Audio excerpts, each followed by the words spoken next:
Our channel లైవ్లో ఏం జరిగింది, అలాగే 2 ప్రోమోలు, అలాగే ఎలిమినేషన్, ఇవన్నీ కూడా ఈ వీడియోలో మాట్లాడేసుకుందాం. ఎలాంటి సుత్తి లేకుండా డైరెక్ట్ రివ్యూలోకి వెళ్ళిపోదాం. మీరు మన ఛానల్ సబ్స్క్రైబ్ చేసుకోకపోతే సబ్స్క్రైబ్ చేసుకుని పక్కనే ఉన్న బెల్ కూడా ప్రెస్ చేస్తే నేను ఎలా వీడియో పెట్టగానే మీకు అలా అప్డేట్ వస్తుందన్నమాట. అలాగే మీ ఫ్రెండ్స్కి ఫ్యామిలీస్కి షేర్ చేస్తే కొంచెం రీచ్ కూడా వస్తుందన్నమాట. సో వరుసగా వెళ్ళిపోదాము. ఫస్ట్ నిఖిల్ను అలాగే సోనియా వీళ్ళిద్దరూ మధ్య గొడవ అయింది ఫుడ్ విషయంలో. అంటే ఏమవుతుందంటే ఫుడ్ నిఖిల్ అప్పటికే తినేసాడు. సో సోనియా దగ్గరికి వెళ్ళి తిన్నావారా అని అడిగాడు అనమాట. అడిగితే నాకు ఆకలిస్తే నేను తింటా ఉంటుంది. సో గొడవ తర్వాత పెట్టుకుందు కానీ తిందురా అంటే నీకు అంత ఉంటే నువ్వు తినేటప్పుడే అడగాల్సింది కదా. సో ఇలాగా వీళ్ళిద్దరి మధ్య గొడవ అవుతుంది. ఈ గొడవ అయిన తర్వాత ఇప్పటి వరకు లైవ్లో సోనియాకి నిఖిల్కి గొడవ అయినప్పటి నుంచి ఇప్పటి వరకు సేమ్ అదే డిస్కషన్. సోనియా ఒక్కొక్కరి దగ్గరికి వెళ్ళడం, ఈడు పెద్ద సొద్దుపోస, ఈడు సొద్దుపోస అంటూ నిఖిల్ గురించి చెప్పడం. ఫస్ట్ అభయ్తో చెప్తుంది, మళ్ళీ పృథ్వీతో చెప్తుంది, మళ్ళీ వణి దగ్గరికి వెళ్తుంది, మళ్ళీ ప్రేరణ దగ్గరికి వెళ్తుంది, మళ్ళీ అభయ్ దగ్గరికి వెళ్తుంది. ఇప్పటి వరకు లైవ్లో ఇదే జరుగుతుంది. ఇదే అంటే ఏమీ టాస్క్లు ఏమీ ఇవ్వలేదు. సో ఇదే జరుగుతుంది. సో వరుసగా మాట్లాడుకుంటూ వద్దాం. సో నిఖిల్ ఏమంటాడంటే నేను ఎలా కనిపిస్తున్నారా దాని కళ్ళకి, మనకి ప్రోమో 2లో వచ్చింది. సో ఫస్ట్ దానికోసం మాట్లాడుతున్నా. సేమ్ లైవ్లో కూడా ఇది అయిపోయిందిలే. నేను ఎలా కనిపిస్తున్నారా దాని కళ్ళకి, నన్ను కంట్రోల్లో పెడుతుంది అన్న ఫీలింగ్ వస్తుందిరా నాకు. అండ్ నా పర్సనల్ లైఫ్లో నేను ఎలా ఉండాలో కూడా జడ్జ్ చేస్తే, దాన్ని కూడా ఫన్ చేస్తే నాకు ఇన్సల్ట్ కాదురా అని చెప్పేసి అభయ్తో మాట్లాడతాడనమాట. ఇంకో పక్క అభయ్తో సోనియా ఏం మాట్లాడితే చెప్పనా, ఈ సొద్దుపూస నన్ను అలా అంటున్నాడు రా, ఈ సొద్దుపూస అని చెప్పేసి 100 సార్లు అంటుంది అబ్బా నిఖిల్ని సొద్దుపూస అని. ఈ నిఖిల్కి ఎప్పుడు జ్ఞానోదయం అవుతుందో కానీ ఈరోజు లైవ్లో తన డిస్కషన్లో నేను సోనియాతో ఎమోషనల్గా కనెక్ట్ అవను అన్నట్టు మాట్లాడుతున్నాడు. చూద్దాం, మనకి నమ్మకం లేదు దొర అన్నట్టుంది సిచ్యువేషన్. బట్ చూద్దాం. సో రెడ్ ఎగ్ ఎవరికి ఇస్తే వాళ్ళకి చీఫ్ కంటెండర్గా అవుతారు అని చెప్పేసి బిగ్ బాస్ చెప్పినప్పుడు, సో నిఖిల్ డైరెక్ట్ ఒక డెసిషన్కి వచ్చేసాడు తను సోనియాకి ఇవ్వాలని. బట్ ఆ తర్వాత అభయ్తో ఏమంటాడంటే నేను సోనియాకి ఎందుకు ఇవ్వాలనుకుంటున్నానంటే, ఒరే నన్ను దొబ్బుతుందిరా చీఫ్గా అలా చేయలేదు ఎలా చేయలేదని. సో ఇప్పుడు నేను చూస్తా దానికి ఎగ్గిచ్చి ఇదెంత చీఫ్గా కంట్రోల్ చేస్తుంది, ఎంత బాగా చేస్తుందో చూస్తాను అని చెప్పేసి నేను చీఫ్కి ఇస్తాను అంటున్నాడు. సో లోపలికి వచ్చేసి యష్మితో అంటాడు, యష్మి నిఖిల్ లోపలికి వస్తూ ఉంటాడు. యష్మిని చూసి అంటుంది రెడ్ ఎగ్ ఎవరికి ఇస్తాడు అన్న ఒక డిస్కషన్ ఎవరు అంటుంటే ఇంకెవరికి సోనియాకే ఇస్తాడు అని చెప్పేసి యష్మి అంటుంది. అంటే నేను సోనియాకి ఇస్తాను కానీ రీజన్ వేరు, నువ్వు అనుకున్న రీజన్ కాదు, అంటే మా ఇద్దరి మధ్య ఉన్న ఫ్రెండ్షిప్ వల్ల అనుకుంటున్నావేమో అది కాదు అని చెప్పేసి ఏదో చెప్పడానికి ట్రై చేస్తే, అదే నేను ఏం చెప్తున్నా నువ్వు సోనియాకే ఇస్తావు అంటున్నా, అంటే నువ్వు ఏదైనా రీజన్ చెప్పు నువ్వు మాత్రం సోనియాకే ఇస్తావు అని చెప్పేసి యష్మి అన్నది. అమ్మ నువ్వు మాత్రం ఫుల్ క్లారిటీతో ఉన్నావు అని అనిపించింది నాకు. సో అక్కడ ఈ డిస్కషన్ జరిగింది. యాక్చువల్గా తను ఏ రీజన్ అయినా చెప్పనే నిఖిల్ నిజంగా చీప్గా సోనియాని చూడాలనుకోవడం ఇదంతా అయితే ప్రస్తుతానికైతే నేను నమ్మలేను. సో తను కేవలం సోనియా కాకుండా ఇంకొకరికి ఎవరికైనా ఇస్తే సోనియా తర్వాత రచ్చ చేస్తుంది. సో ఈ వంక పెట్టేసి సోనియాకి ఇచ్చేద్దాం. సో ఇలా ఈ ప్లాన్తోనే నిఖిల్ సోనియాకి ఇస్తున్నాడు అని నాకు అనిపించింది. కానీ ఏదో సోనియా మీద కోపంతో ఉంటే రెడ్ ఎగ్ ఇవ్వడం మానేస్తారు. కానీ తను చీఫ్ ఎలా హ్యాండిల్ చేస్తుందో అని పట్టుకెళ్ళి, చీఫ్ అంటే ఇమ్యూనిటీ కదా, నువ్వు పట్టుకెళ్ళి సోనియా చేతిలో పెడతావా? సో నీకు అంత సోనియా మీద కోపం ఉంటే రూల్ ప్రకారం అందరికంటే ఎవరు బాగా పర్ఫామ్ చేశారో వాళ్ళకి ఇచ్చుకుంటావు, అంతేగాని నేను తన చీఫ్ ఎలా చేస్తుందో చూడాలి ఈ రకంగా పట్టుకెళ్ళి ఇస్తాను అనడం నాకైతే కరెక్ట్ అనిపించలేదు. సో మీకు కరెక్ట్ అనిపించిందా అన్నది కామెంట్ చేయండి. ఇంకొకటి కూడా చెప్తా, ఇందులో ఇంకోటి ఉంది. ఇప్పుడు పృథ్వీ నిఖిల్ టీం దగ్గర నెగ్స్ ఎలా వచ్చాయి, మనకి పృథ్వీ ఒక రాక్షసుడు అబ్బా. మనం ఆ గేమ్ చూసాము, మన దృష్టిలో ఆడియన్స్ దృష్టిలో పృథ్వీ ఒక రాక్షసుడు అనుకుందాం. కానీ వీళ్ళ నిఖిల్ క్లాన్ దృష్టిలో పృథ్వీ అండ్ నిఖిల్ ఆయుధాలు. వాళ్ళు ఆ ఎగ్స్ సంపాదించడానికి వీళ్ళ అటాకింగ్లు డిఫెండింగ్లు వీళ్ళిద్దరిని ఆయుధాల్లో యూజ్ చేసుకున్నారు. ఈ స్ట్రాంగ్ బాడీస్ ఇద్దరిని అలాగే వీళ్ళ మ్యాన్ పవర్ని యూజ్ చేసుకుని కదా వాళ్ళు అన్ని ఎగ్స్ సంపాదించుకున్నారు, 265 ఎగ్స్. సో అలాంటి నిఖిల్కి ఆల్రెడీ చీఫ్ కంటెండర్గా వచ్చింది కాబట్టి సెకండ్ చీఫ్ కంటెండర్ ఎవరు అవ్వాలి ఆ టీంకి. మనకి బయట పృథ్వీ ఎలా ఆడాడు అన్నది మనకి తెలుసు, బట్ వాళ్ళకి తన కదా ఒక ఆయుధం. సో వాళ్ళ లెక్క ప్రకారం బాగా ఆడింది ఎవరు, పృథ్వీ కదా. సో వీళ్ళు ఎవరికి ప్రిఫరెన్స్ ఇవ్వాలి, పృథ్వీకి. పోనీ ఇద్దరికి జెంట్స్కి ఎందుకు లేడీస్కి ఇద్దాము అంటే సోనియానేనా, అక్కడ ఇంకో ముగ్గురు అమ్మాయిలు ఉన్నారు, విష్ణు, సీత, నైనిక. సో వీళ్ళ ముగ్గురిని కూడా కన్సిడర్లోకి తీసుకోవాలి కదా. తీసుకుని నలుగురిలోంచి ఒకరికి రెడ్ ఎగ్ ఇవ్వాలి. కానీ నేను సోనియాకి ఇచ్చేస్తాను, సోనియా చీఫ్ ఎలా అవుతుందో చూద్దాము అనుకోవడం ఖచ్చితంగా తప్పు. ఇదంతా మన మైండ్లోకి నాకు సోనియా మీద ఏంటది పార్షియాలిటీ చూపించి ఇచ్చాను అని అనుకోకూడదని మాత్రమే ఇలా చేసాడు అనిపించింది. ఎందుకంటే ప్రోమోలో చూస్తుంటే ఎగ్ ఇచ్చిన తర్వాత ముగ్గురు హగ్ చేసుకుంటున్నారు, పృథ్వీను, నిఖిలును, సోనియా. దీని అర్థం ఏంటి? క్లియర్గా గ్రూప్ గేమ్ ఆడుతున్నారు.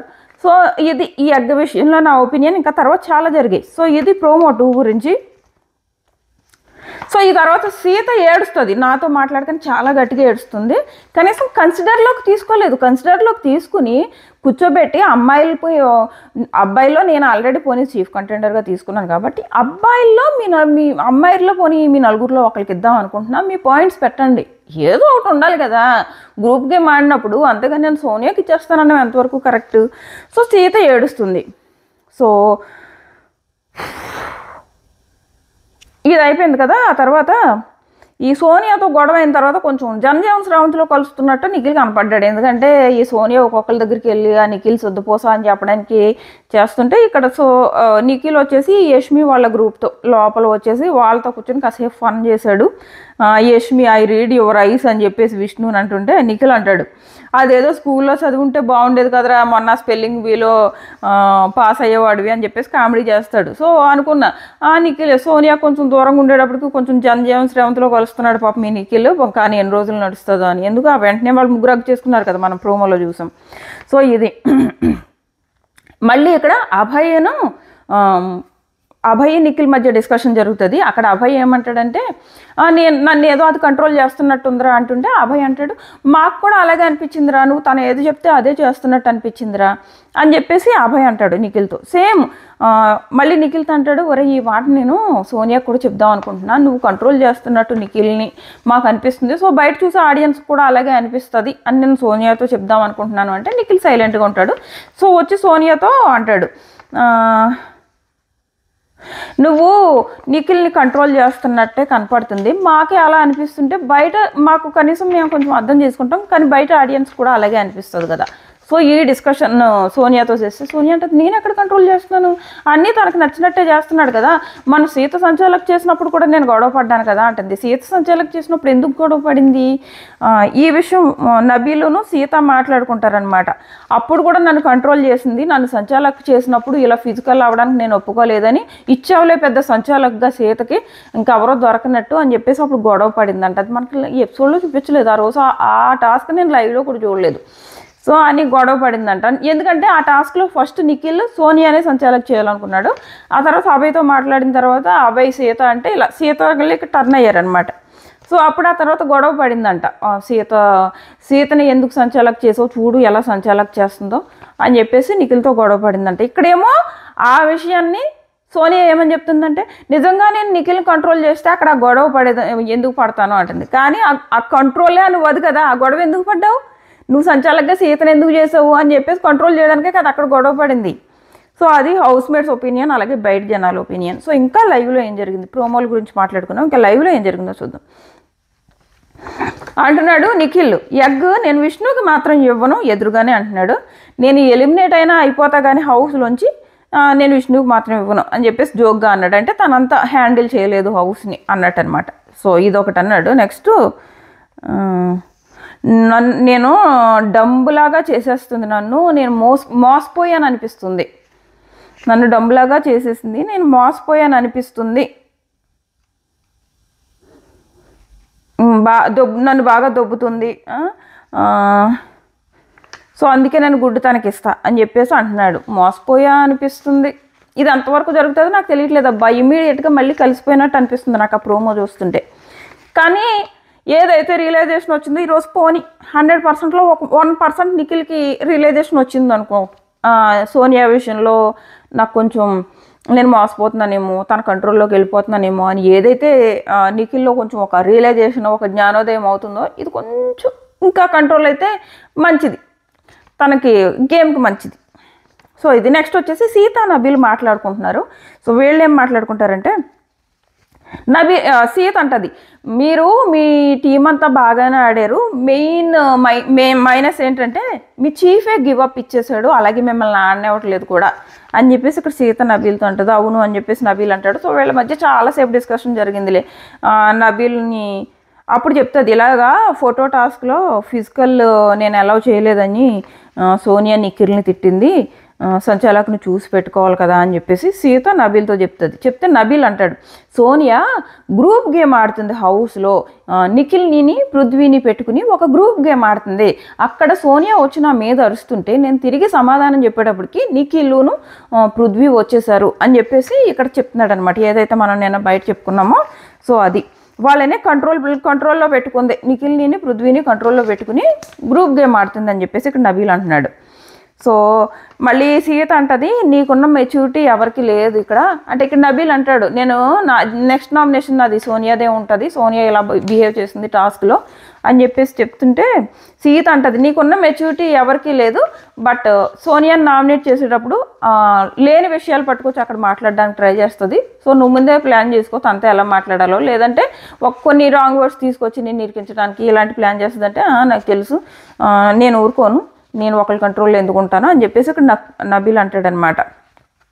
మళ్ళీ ఇంకోటి అంటాడు, మానవత్వం అంటది కదా, నిజంగా మానవత్వం ఉంటే గేమ్లో అంత హింస ఎలా చేస్తుందో సోనియా, నిజంగా మానవత్వం ఉంటే గేమ్లో ఒకలాగా బయట ఒకలాగా ఉంటారా అని చెప్పేసి అంటాడనమాట. Same at the same time Yashmi కూడా సేమ్ అదే అంటది, మానవత్వం హ్యుమానిటీ అంటది కదా, మరి అలా అన్నప్పుడు పృథ్వీని ఎందుకు కంట్రోల్ చేయలేకుండా రెచ్చగొట్టింది అని చెప్పేసి లోపల యష్మి కూడా సేమ్ అదే అంటది. ఈ లోపు మన ఎవరు అభయ్ దమాక్ లేదు బిగ్ బాస్కి, వాళ్ళకు ఒక రూల్స్ ఇస్తాడు మనకు ఒక రూల్స్ ఇస్తాడు. సో ఇలాంటివి చేశాడు కాబట్టి బిగ్ బాస్ మొత్తం అందరినీ వరుసగా నిలబెట్టి, బాబు ఉంటే బిగ్ బాస్లో ఉండండి, బిగ్ బాస్ ఇల్లు బిగ్ బాస్ రూల్స్తోనే నడుస్తుంది, నువ్వు బిగ్ బాస్ కంటే ఎక్కువ అంటే tata bye by, doors open వెళ్ళిపో అన్నాడు. ఈ మెయిన్ ఈ వార్నింగ్ వచ్చింది ఎవరి కోసం అంటే అభయ్ కోసమే వచ్చింది. పాప మనవాడికి బుద్ధి వచ్చినా రాకపోయినా వీకెండ్ మళ్ళీ పడుతుంది కోటింగ్, ఓ రేంజ్లో ఉంటుంది. నాగార్జున గారి చేతిలో అభయ్కి మామూలుగా ఉండదు, కోటింగ్ నెక్స్ట్ లెవెల్లో ఉంటుంది. చూద్దాం, ఉండాలి. ఇక్కడే ఎలిమినేషన్ గురించి కూడా మాట్లాడుకున్న తర్వాత ఇంకొకటి మాట్లాడుకున్నప్పుడు ఎలిమినేషన్ దగ్గరికి వెళ్దాం. మణి అంటాడు నిఖిల్తో, నీలో నాకు ఆ యాంగిల్ నచ్చలేదు అంటే, ఒరే నేను రఫ్గా ఆడాను కానీ అంత మానవత్వం లేకుండా ఆడలేదురా అని ఏదో చెప్పడానికి ట్రై చేస్తుంటే మణి అరుస్తాడు. వీళ్ళిద్దరి మధ్య ఒక మంచి బాండ్ ఉంది, మేబీ ఆ బాండ్ కోసమేనేమో ఎగరేసి ఎలక పిల్లని పాడేసిన మణి సైలెంట్గా ఉన్నాడా, లేకపోతే ఒక కంటెస్టెంట్గా స్పోర్టివ్గా తీసుకున్నాడా అని తెలియదు, కానీ అంత గట్టిగా దెబ్బ తగిలినా కానీ మణి నిఖిల్ని ఏమీ అనలేదు అసలు, ఎగరేసి పడేసినా కానీ. సో ఇక్కడ వాళ్ళిద్దరూ హగ్ చేసుకోవడం అన్నది చూడడానికి బాగుంది. నిఖిల్ కొంచెం గేమ్ మార్చుకుంటే బాగుంటుంది. ఏదైతే మనం లాస్ట్ వీక్ చూసామో ఆ పృథ్వీతో కలిసి చేసిన ఆ గేమ్ నుంచి మారకపోతే చాలా కష్టం నిఖిల్కి. ఎంత ఫ్యాన్ ఫాలోయింగ్ ఉండని ఇంకొక వీక్ కనుక ఇలాంటి గేమ్ వచ్చిందనుకో మొత్తం పడిపోతుంది ఫ్యాన్ ఫాలోయింగ్. మనం ఎంతమందిని చూడలేదు. సో నెక్స్ట్ వచ్చేసి ప్రేరణ మాట్లాడుతుంది. ప్రేరణ ఏమంటుందంటే, విష్ణు విషయంలో క్యారెక్టర్ లెస్ అని అన్నది కదా ప్రేరణ. అన్నప్పుడు నయనిక ఇలా గరిచింది, ఒక్క స్లాప్ ఒక్క చెంపదెబ్బ లేకపోయావా అని. సో నాకు ఆ మాట నచ్చలేదు, నాకు నయనికతో మాట్లాడాలనిపించట్లేదు అని చెప్పేసి సోనియాతో చెప్తుంది. నేను చెప్తున్నా కదా, సోనియా ప్రేరణ ఫ్రెండ్స్, వాళ్ళు బయట కాదు హౌస్లో. సో సోనియాతో ప్రేరణ చాలాసేపు కూర్చుని మాట్లాడుతుంది. ఇక్కడ నేను ఏమంటానంటే, ప్రేరణ ఒక్క క్యారెక్టర్ లెస్ అన్న వర్డ్ యూజ్ చేసింది, అది టంగ్ స్లిప్ అయింది. బట్ మిగిలిన వర్డ్స్ ఇద్దరు ఈక్వల్గా తిట్టుకున్నారు. ఓసే రాక్షసి అంటది, ఏమే నువ్వే రాక్షసివే అంటది, ఆమె ఏదో అంటది, నువ్వే పతివ్రతవే అంటది.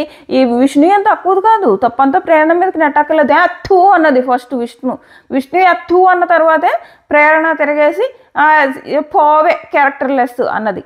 సో ఇద్దరిది ఈక్వల్ తప్పులు ఉన్నాయి. ఒక్కటే ఆ క్యారెక్టర్ లెస్ వర్డ్ కొంచెం అమ్మాయిల విషయంలో సెన్సిటివ్ కాబట్టి అవి ఒకటి టంగ్ స్లిప్ అయిందని అనుకున్నాం, కానీ ఇద్దరు తక్కువలు కాదు, విష్ణు ఏం తక్కువది కాదు. ఎన్ని తిట్టుతుంది అసలు, మామూలుగా తిట్టుకోవట్లేదు, వీళ్ళు వెరైటీ తిట్లన్నీ తిట్టుకుంటున్నారు, పిల్ల బచ్చా తిట్లన్నీ తిట్టుకుంటున్నారు వీళ్ళిద్దరు.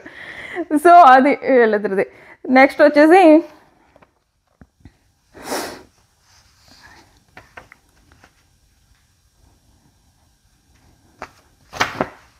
ఒక్క నిమిషం, ఒకసారి ఏమైనా ఉన్నాయేమో పాయింట్స్ చూసి నెక్స్ట్ మనం దాని గురించి ఎలిమినేషన్ గురించి మాట్లాడుకుందాం.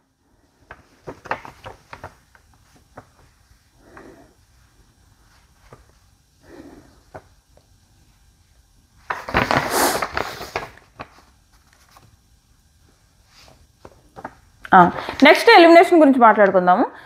సో లైవ్లో చెప్తున్నా కదా, చాలాసేపు నుంచి ఇదే సుత్తు మొదలవుతుంది. ఎందుకంటే ఇప్పుడు నెక్స్ట్ ఇది జరుగుతుంది, ఎగ్ ఇచ్చే టాస్క్ జరుగుతుంది. సో అది మనకు ఆల్రెడీ ప్రోమోలో చూస్తాం, సోనియాకి ఇచ్చాడు. సో నెక్స్ట్ వచ్చేసి ఎలిమినేషన్. ఈ వారం ఎవరు ఎలిమినేట్ అవ్వచ్చు? ఈ వారం ఖచ్చితంగా ఎవరు విష్ణు, మణికంఠ వీళ్ళు సేఫ్ అయిపోయినట్టే. మిగిలిన వాళ్ళందరూ ఆల్మోస్ట్ కొంచెం అటు ఇటుగా ఈక్వల్ ఓట్లు పడుతున్నాయి. బట్ సీత, ప్రేరణ, యష్మి వీళ్ళు ముగ్గురు మ్యాక్సిమం సేవ్ అయ్యే అవకాశాలు ఎక్కువ ఉన్నాయి. యష్మికి, ప్రేరణకి ఏదైతే లాస్ట్లో టాస్క్ ఏదైతే బాగా ఆడారో, సో ఆ టాస్క్ తర్వాత వాళ్ళు ఖచ్చితంగా ఓట్లు పడతాయి. సో వాళ్ళిద్దరూ సేవ్ అయ్యే అవకాశాలే చాలా ఎక్కువ ఉన్నాయి. మిగిలిన సీతకి మేబీ లాస్ట్ డే తన ఆట ఏదైతే ఎగ్స్ దాంట్లో పెద్ద బాగాలేదో అక్కడ ఏమైనా కొంచెం ఓట్లు తగ్గొచ్చు. నయనిక సీతతో కంపేర్ చేసుకుంటే సీత కంటే నయనికకి కొంచెం తక్కువ ఓట్లు పడ్డాయేమో అని అనిపిస్తుంది. బట్ ఆమెకి ఓన్ ఫ్యాన్ ఫాలోయింగ్ అయితే ఉంది ఒక డ్యాన్సర్గా. సో సీత, నయనిక, అభయ్, పృథ్వీ వీళ్ళలో ఎలిమినేషన్ ఉండొచ్చు. సో వీళ్ళలో కూడా ఎవరిలో ఎలిమినేషన్ ఉంటుందంటే పృథ్వీని ఎలిమినేట్ చేసే అవకాశాలు చాలా తక్కువ. ఫుల్ గట్టిగా వార్నింగ్ పడుతుంది ఈ వీకెండ్, మామూలుగా పడదు. నెక్స్ట్ లెవెల్ వార్నింగ్ అయితే పడుతుంది. బట్ ఎంత వార్నింగ్ ఇచ్చినా పృథ్వీని ఎలిమినేట్ చేసే అవకాశాలు తక్కువ. సీతను కూడా ఎలిమినేట్ చేసే అవకాశాలు తక్కువ. మిగిలిన వాళ్ళు అభయ్, నయనిక వీళ్ళిద్దరిలో కూడా అభయ్ని బయటికి తరిమేసే అవకాశాలు ఎక్కువ ఉన్నాయన్నమాట. అలాగే నయనికాని ఉంచుకునే అవకాశాలు కూడా లేవు. ఒకవేళ అభయ్ కంటే తక్కువ ఓట్లు నయనికాకి వచ్చి అనుకో, నయనికాని కూడా పంపేస్తారు. ఎందుకంటే ఆమె నుంచి వచ్చే కంటెంట్ చాలా తక్కువ వస్తుంది. ఇంకా అభయ్ అన్నీ ఇంక ఏదైతే టాస్కుల్లో చేశాడో శుభ్రంగా కూర్చుని మళ్ళీ నబీల్తో అన్నాడంట, నాకు బయట ఫ్యామిలీ ఉందా, ఆ ఫ్యామిలీ నా మీద బతుకుతుంది కదా, అంటే పృథ్వీ కంట్లోనే ఎక్కడో కూర్చోడు కదా, ఆ తర్వాత నేను సైలెంట్ అయిపోయాడంట అబ్బాయి. ఆ తర్వాత నేను ఆడను, ఎందుకు బయట నా ఫ్యామిలీ ఉంది అని చెప్పాడంట. మరి బాల్స్ టాస్క్లో ఏమైందమ్మా? బాల్స్ టాస్క్లో ఎవరో నీ మీద ఫిజికల్కి రాలేదు కదా, అక్కడ కూడా శుభ్రంగా కూర్చుని బిగ్ బాస్ మీద ధర్నాలు చేసావు, అదేంటమ్మా? మరి అప్పుడు ఫ్యామిలీకేనో నీ ఫిజికల్ వైలెన్స్కి ఏం సంబంధం లేదు కదా, నువ్వు జస్ట్ కూర్చుని ధర్నాలు చేసావు. ఎందుకంటే సోనియాకి రివర్స్లో వాయిస్ ఎత్తడం నీకు ఇష్టం లేదు. ఇక్కడ కూడా అంతే, సోనియా ఎగ్స్ ఎత్తుకుపోతుంటే అన్నాడు. అది ఎలా ఉందంటే పట్టుకెళ్ళి నువ్వు ఎగ్స్ అన్నట్టు ఉంది. ఆ క్లిప్ కూడా వైరల్ అవుతుంది కదా ఫస్ట్ ఇప్పుడు. సో సోనియా ఎగ్స్ పట్టుకెట్టుకెళ్తుంటే ఈ అబ్బాయి రియాక్షన్ ఇలా అంటే ఎలా ఉందంటే సోనియా నువ్వు పట్టుకెళ్ళి అన్నట్టు ఉంది. సో ఆ క్లిప్ చూస్తుంటే సో ఇలాంటి యాషాలన్నీ వేశాడు. సో అలాగే బిగ్ బాస్ని ఏదో పెద్ద ఈయన గారు ఏదో శివబాలాజీ లాగా, ఈయన ఏదో పెద్ద శివాజీ లాగా ఏదో తోపు గేమ్ ఆడుతున్నట్టు. ఎప్పుడైనా బిగ్ బాస్ తను ఏమైనా అంటే ఎప్పుడు తీసుకుంటాడంటే అవతల కంటెస్టెంట్ తోపు కంటెస్టెంట్ అయ్యి తోపు కంటెంట్ అవతల నుంచి వస్తున్నప్పుడు, ఈ నుంచి వచ్చే కంటెంట్ లేదు, నోటుకు వచ్చినట్టు వాగితే బిగ్ బాస్ ఏమి ఊరుకోడు. సో ఇన్ని రీజన్స్ వల్ల అభయ్ నయనికాల్లో కూడా అభయ్ని ఎలిమినేట్ చేసే ఎక్కువ అవకాశాలు కనిపిస్తున్నాయి. సో ఇది అభయ్ని 99% 90% అనుకోండి, అభయ్, నయనిక ఒక 10% ఛాన్సెస్. సో ఇది నాకు అనిపిస్తుంది, జస్ట్ నాకు అనిపిస్తుంది. అఫీషియల్ ఓటింగ్లు ఇవేమి ఇప్పుడేం తెలియవు. ఫస్ట్ ఇంకా ఓటింగ్ టైం ఉంది, ఆ ఓటింగ్ టైం అవ్వాలి. ఆ తర్వాత ఎక్కడో ముంబై నుంచి వాళ్ళు పంపుతారు అఫీషియల్ ఓటింగ్, ఇవన్నీ చాలా టైం పడతాయి. నేను జస్ట్ ఓటింగ్ పోల్స్ అలాగే నా అనాలిసిస్ని బట్టి చెప్తున్నా అభయ్ నయనికాల్లో ఎలిమినేషన్ ఉండొచ్చు అని. పృథ్వీని ఎలిమినేట్ చెయ్యరు అన్న ఉద్దేశం నాకు, తన నుంచి కంటెంట్ ఎక్కువ వస్తుంది కాబట్టి. మీకేమనిపిస్తుంది? ఎవరిని ఎలిమినేట్ చేసే అవకాశం ఉందనుకుంటున్నారు? అలాగే ఎవరిని తరిమేయాలి హౌస్ నుంచి? మీ ఒపీనియన్ ఏంటన్నది ఖచ్చితంగా కామెంట్ చేయండి. మళ్ళీ ఎపిసోడ్ అయ్యాక మాట్లాడుకుందాం. ఇప్పుడు లైవ్లో కూడా జరుగుతుంది కదా, నేను వీడియో అప్లోడ్ చేశాక ఏదైతే లైవ్లో జరుగుతుందో అది ప్లస్ ఈ ఎపిసోడ్ రివ్యూ రెండు కలిపి చేసుకుందాం. మన ఛానల్ సబ్స్క్రైబ్ చేసుకుని నోటిఫికేషన్ ఆన్ చేసుకోవడం మర్చిపోకండి. Tata bye by.